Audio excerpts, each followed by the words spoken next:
Olá pessoal, tudo bem? Estamos aqui eu, Alisson, Ana, Jaine, Letícia e Kevin. Nós viemos aqui apresentar para vocês um trabalho sobre o transtorno do espectro autista. Nós somos alunos aqui da Universidade Regional Integrada, do curso de Biomedicina. O que é o autismo?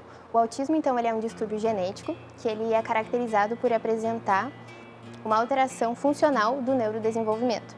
E ele apresenta dois aspectos principais, que são eles um comportamento estereotipado e repetitivo com hiperfoco para determinadas atividades, e ele também apresenta um comportamento com dificuldades na interação social, de interagir com outras pessoas, e também uma dificuldade na comunicação.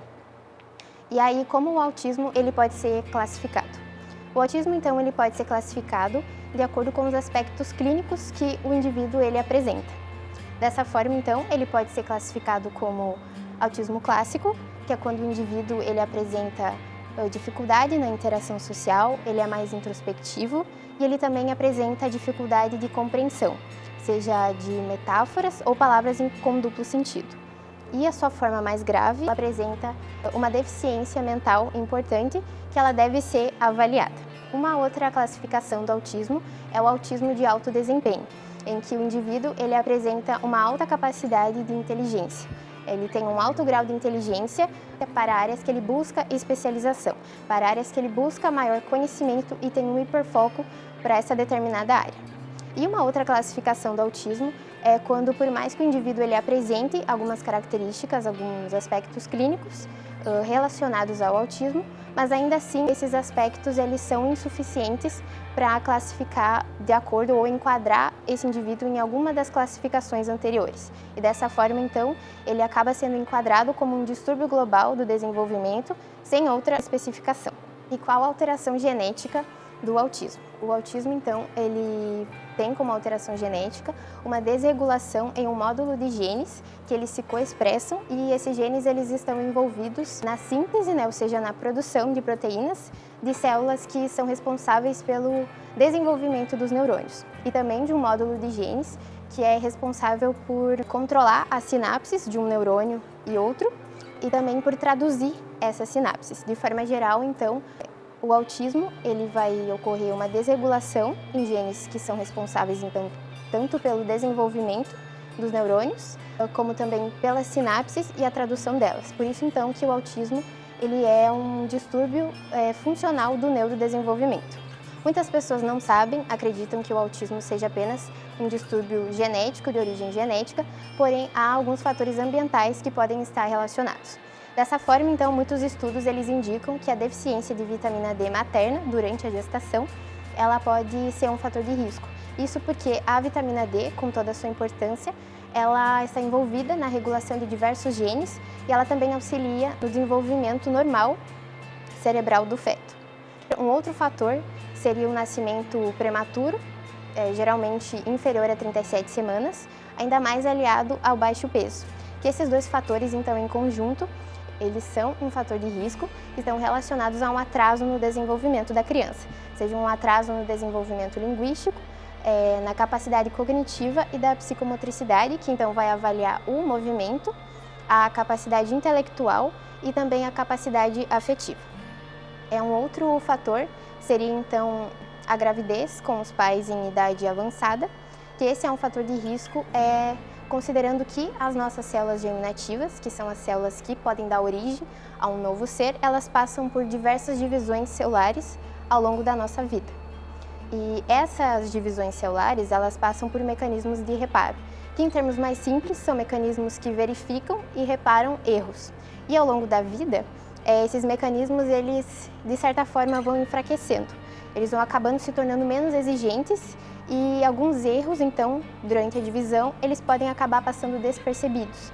E esses erros podem levar a mutações genéticas e a erros de cópia do material genético.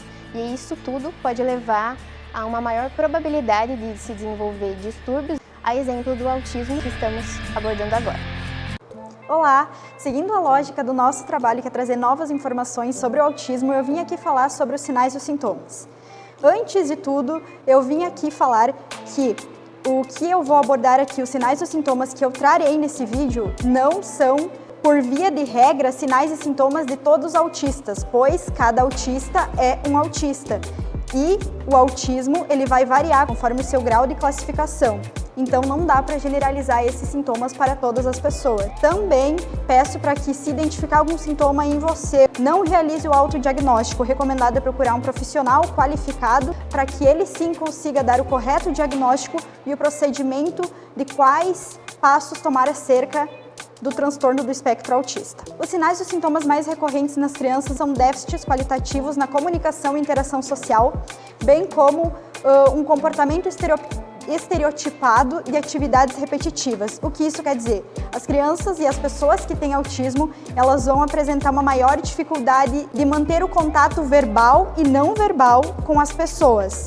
Também vão ter dificuldades de realizar outras atividades, porque uma atividade que os interessa, eles vão comumente repetir elas variadas vezes até ou achar outra atividade que seja de interesse e repetir mais variadas vezes. Eles também vão ter sintomas de hiperatividade, vão ter dificuldade na socialização com outras pessoas, além de uma rotina, eles vão ser rotinados.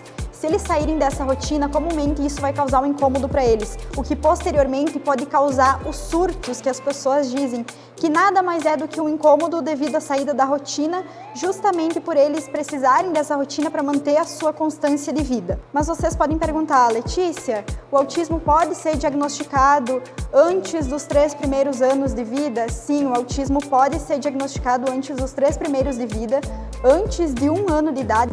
Como que você vai identificar? As crianças, elas vão ter dificuldades de balbuciar palavras normais para crianças nessa idade, como papá, mamá, tata. Vão ter dificuldades de responder a chamamentos e vão ter dificuldades em comandos, como por exemplo, pegue o brinquedo, guarde o brinquedo, beba água, vá ao banheiro. Então eles vão encontrar essa maior dificuldade. Eles também vão ter dificuldade para perceber a saída de pessoas de um ambiente justamente pela atividade com que os chamou a atenção.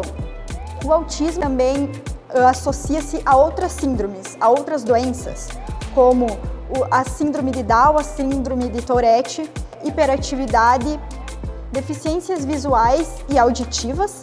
E geralmente pessoas que têm autismo com alto nível cognitivo, essas pessoas elas vão ser mais propensas a desenvolver depressão e distúrbios de ansiedade. As crianças com autismo elas também vão ter dificuldades em controlar acessos de raiva. Vão chorar, vão gritar.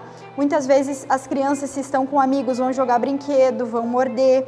Se estão sozinhos, elas podem bater a cabeça, ou seja, eles vão ter comportamentos destrutivos, pensamentos autodestrutivos, no caso de autistas com uma idade maior. Alguns autistas ainda podem apresentar hipersensibilidade sonora, visual e hiperseletividade alimentar.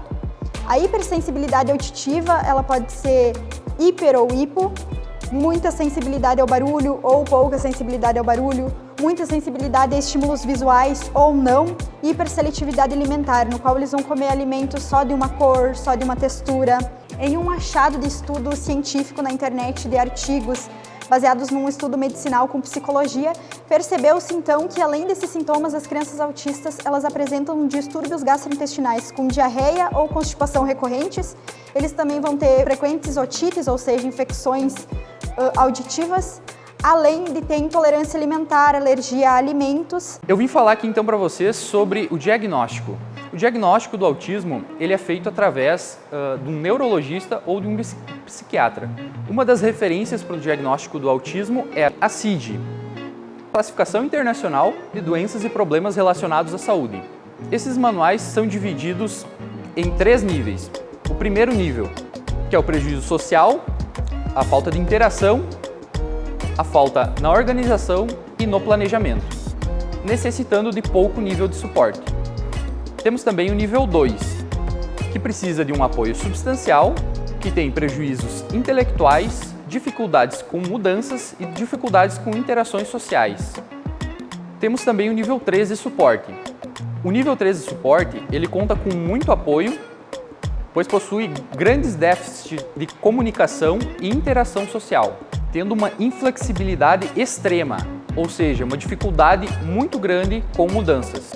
No diagnóstico do autismo é importante ressaltar que não existem exames específicos que diagnostiquem exatamente o espectro autista.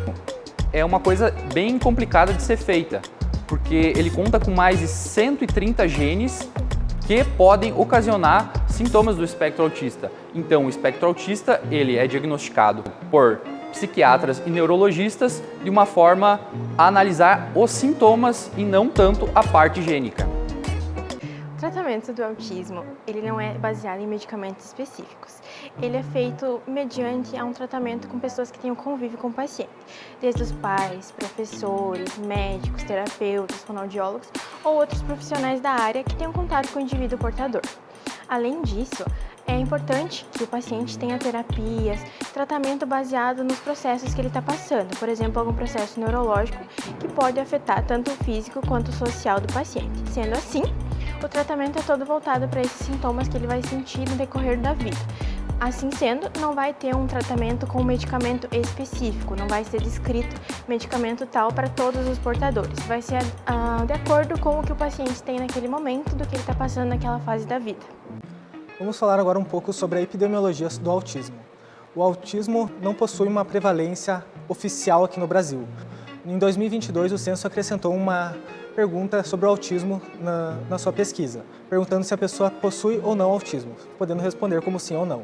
Então, quando esses dados forem divulgados, teremos uma melhor compreensão sobre a quantidade que possuímos no Brasil. Para termos uma ideia sobre a quantidade de pessoas no autismo no Brasil, podemos utilizar um estudo feito nos Estados Unidos que realizou essa pesquisa, com 226 mil pessoas questionadas. Esse estudo observou que possui uma pessoa com autismo a cada 36 habitantes. Esse dado mostrou que a cada uma mulher possui 3,8 homens com autismo, então a prevalência de homens com autismo é muito maior. Se pegarmos esse estudo e aplicarmos no Brasil, teríamos uma quantidade de 5,95 milhões de habitantes com autismo, que é um grande número para a nossa população. Agora falando um pouco sobre algumas curiosidades sobre o autismo, o seu símbolo é um quebra-cabeça, por conta da sua diversidade e complexidade dele.